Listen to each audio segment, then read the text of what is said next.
Sen askan soң ойлап жүруге, тағдырмен кісінің ойнап жүруге болмайды.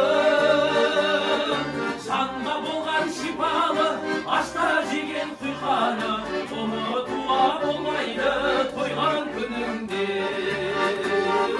Ұнатып қала салуға, ұнатпай ала